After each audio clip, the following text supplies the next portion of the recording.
इप्सप के सभी पदाधिकारीगण, राज्यों के समस्त पदाधिकारीगण एवं देश भर के कर्मचारी साथियों, आप सभी जानते हैं कि आज देश में या पूरी दुनिया में जनता कर्मचारियों और अन्य लोग सभी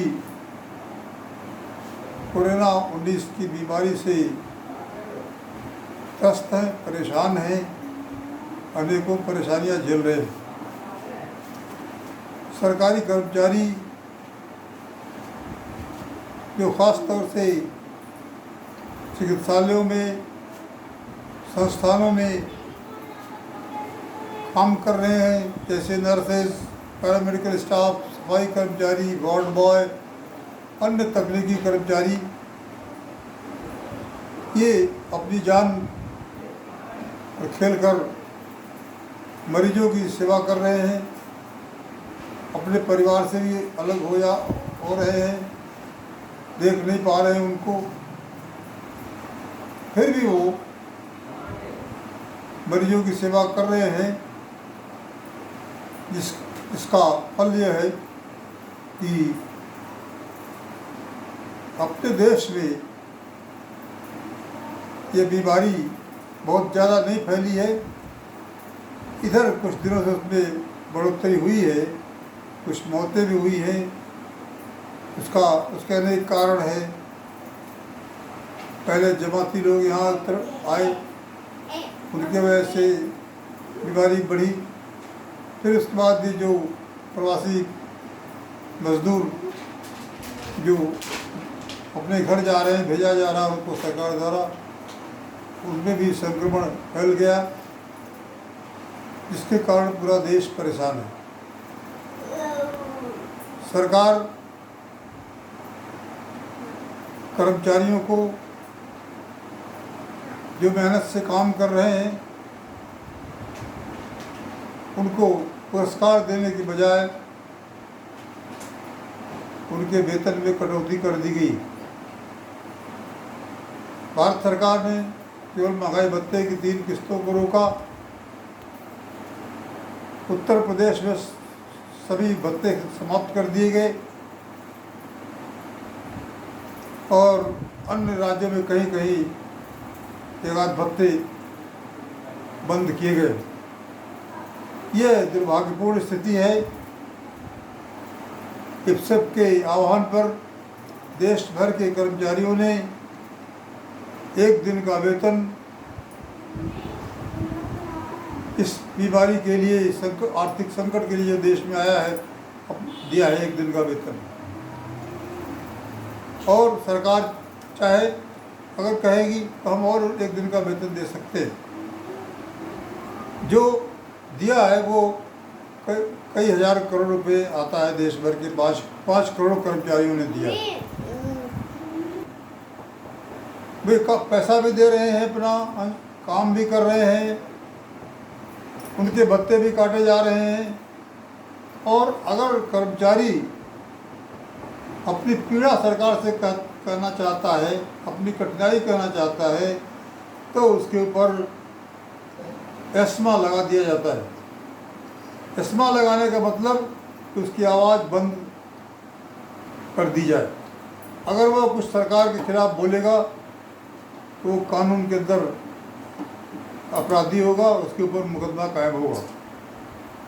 यह ऐसा कार्रवाई सरकार को नहीं करनी चाहिए। अभी देश भर में किसी राज्य में या केंद्र में कहीं भी लॉकडाउन के दौरान कोई आंदोलन की नोटिस नहीं दी गई है, न कोई आंदोलन कर रहा है। लेकिन अगर वो अपनी पीड़ा कहना चाहता सरकार से मीडिया के माध्यम से या पत्र, तो उसके ऊपर एस्मा लगाकर धमकी दी जा रही है कि आप चुपचाप शांत बैठे रहिए, अपनी पीड़ा मत कहिए। तो देश भर के कर्मचारी इससे दिली नाराज हैं और वो अपनी बात किसी से कह भी नहीं करें। कोरोना इस लॉकडाउन के कारण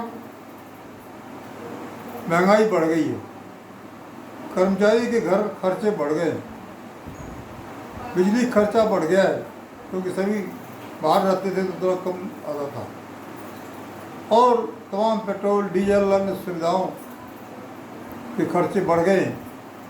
खर्चे तो बढ़ गए, एक दिन का वेतन भी कटा दे दिया अपनी स्वेच्छा से, लेकिन इसके बावजूद उनके भत्ते काट दिए गए। ये कर्मचारियों के लिए दुखदाई है। कर्मचारी काम भी करता है और राजनीतिक लोग ये प्रचार करते हैं कि कर्मचारी काम नहीं करता है, काम चोरी करता है, भ्रष्टाचार करता है, समाज की छवि खराब करता है, तमाम आरोप उसके ऊपर लगाते हैं। मैं पूछना चाहता हूँ सरकार से और जनता से कि कर्मचारी तो काम करता है, उसके पास कोई अधिकार नहीं है। जब अधिकार नहीं है तो भ्रष्टाचार क्या करेगा? भ्रष्टाचार कोई और करता है और बदनाम कर्मचारी किया जाता है। इसीलिए अभी 24 मई को हम लोगों ने, देश के कर्मचारी संगठनों ने फैसला किया कि हम इन परेशानियों को जनता के सामने रखेंगे। हम कहेंगे कि जिस कर्मचारी के पास कोई अधिकार नहीं है, कोई पावर नहीं है, वो भ्रष्टाचार क्या करेगा। हम कर्मचारियों से भी हमने कहा है कि आप अपने व्यवहार में थोड़ा तब्दीली लाइए। कोई जनता का व्यक्ति अगर आपके पास आता है तो प्रोटोकॉल के हिसाब से उसके साथ अच्छा व्यवहार करिए और उनकी समस्या को सुनिए और उनसे कहिए कि मेरे द्वारा जो भी मदद होगी हम आपकी सेवा करेंगे, मदद करेंगे, लेकिन अधिकार हमारे पास नहीं है, हम आदेश नहीं कर सकते। हम अधिकारी के समक्ष आपकी बात को रखेंगे और उस पर निर्णय कराने का प्रयास करेंगे। तो इसलिए अधिकारहीन कर्मचारी के ऊपर आरोप लगाना, उसे बदनाम करना, यह एक कर्मचारी के खिलाफ दुष्प्रचार है। अपनी गलतियों को छिपाने के लिए सरकार के लोग कर्मचारियों को, राजनेता लोग कर्मचारियों के ऊपर जिम्मेदारी डाल देते हैं। आज मैं पूछना चाहता हूँ, गांव से लेकर सचिवालय तक ये जो कर्मचारी हैं लाखों, तो काम तो यही कर रहे हैं, चाहे वो ऑफिस में या विभिन्न पदों पर टेक्निकल इंजीनियर, डॉक्टर, अन्य तकनीकी कर्मचारी, फील्ड के कर्मचारी गांव तक के काम कर रहे हैं और सरकार की योजनाओं का क्रियान्वयन कर रहे हैं, ईमानदारी से कर रहे हैं। उनके काम करने में कठिनाइयाँ आती हैं, उसकी कोई सुनवाई नहीं होती। तो इसलिए जो उनसे हो रहा है काम कर रहे हैं और आज जो देश प्रगति कर रहा है, किया है, तो कर्मचारियों की देन है। क्योंकि जो सरकार में बैठे लोग हैं वो तो दफ्तर में बैठ के आदेश करते हैं, उसका क्रियान्वयन, इम्प्लीमेंटेशन उसका जो वो कर्मचारी करता है, चाहे वो तृतीय श्रेणी का हो, ग्रुप बी का हो, ग्रुप सी का हो, ग्रुप डी का हो, सभी अपनी सेवाएं अर्पित कर रहे हैं। और ये साबित हो गया है कि आज कोरोना से लड़ने में कर्मचारियों ने जो भूमिका अदा की है, आज देश की जनता भी उनका सम्मान कर रही है। और इप्सेप ने भी यह निर्णय लिया है कि सभी प्रदेश में जो कोरोना के इलाज में लगे हुए कर्मचारी हैं, इनका सम्मान किया जाए, उनको उत्साहित किया जाए, प्रोत्साहित किया जाए और उनका आभार व्यक्त किया जाए कि आपने बहुत से लोगों की जान बचाई है। इसलिए कर्मचारी साथियों, ये जो 1 जुलाई का कार्यक्रम है, इस एक संकल्प लेने का कर्तव्य दिवस के रूप में जो आप मनाएंगे, उसके लिए आपको सर्कुलर भेजा गया है। आपको संकल्प लेना है कि हम अपने परिवार के साथ, सभी सदस्यों के साथ मित्र व्यवहार करेंगे, उनके साथ अच्छा संबंध बनाए रखेंगे, उनके सुख दुख में जो मदद करेंगे। सरकारी सेवा में जो हमारा दायित्व है, हम उसको पूरी निष्ठा और लगन से करते रहें और करते रहेंगे।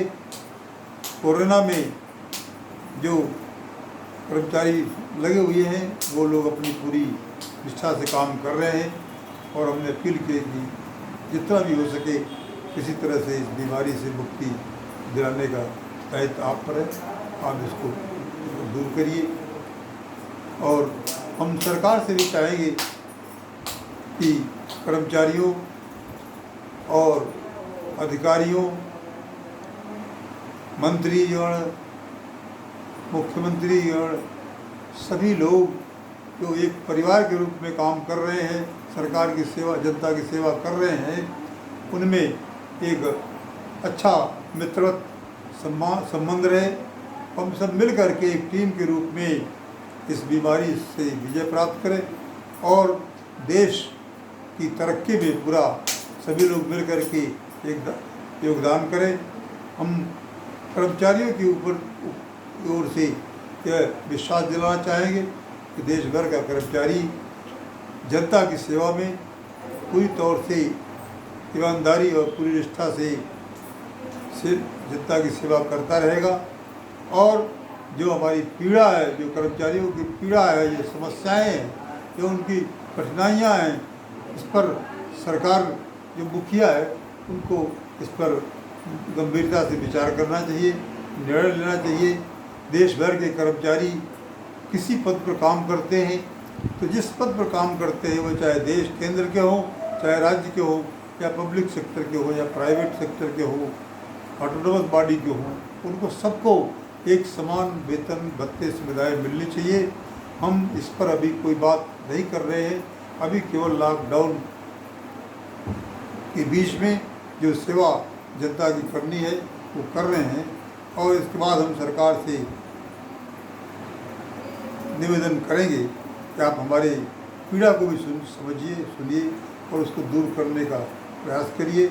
और सभी कर्मचारी एक समान रूप से उनके साथ व्यवहार होना चाहिए, उनके वेतन भत्ते सुविधाएं समान होनी चाहिए।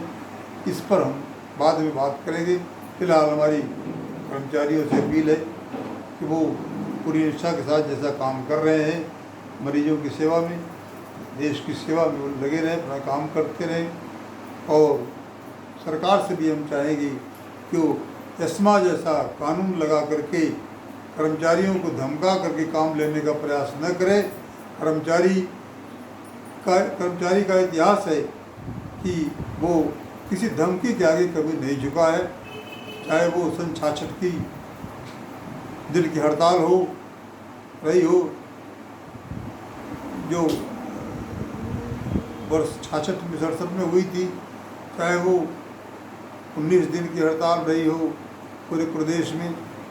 देशों में आंदोलन होते रहते हैं, हड़तालें होती रहती हैं, लेकिन एक घर का झगड़ा घर में निपट जाता है। आपस में ऐसा संबंध नहीं खराब होना चाहिए कि एक दूसरे पर को कष्ट देना शुरू करें। हम सरकार से अपील करेंगे कि वे एस्मा जैसे कानून लगा करके कर्मचारियों को धमकी न दें। कर्मचारी स्वयं काम कर रहा है और करता रहेगा, और इससे जो है सद्भाव का वातावरण बनाने की ज़रूरत है। कर्मचारियों की ओर से हम विश्वास दिलाते हैं, कर्मचारी जनता के साथ, सरकार के साथ अपने दायित्वों का निर्वहन ईमानदारी से, निष्ठा से करेगा और करता रहेगा। कानून के द्वारा उसको धमकाने की ज़रूरत नहीं है, इसे सरकार को वापस लेना चाहिए।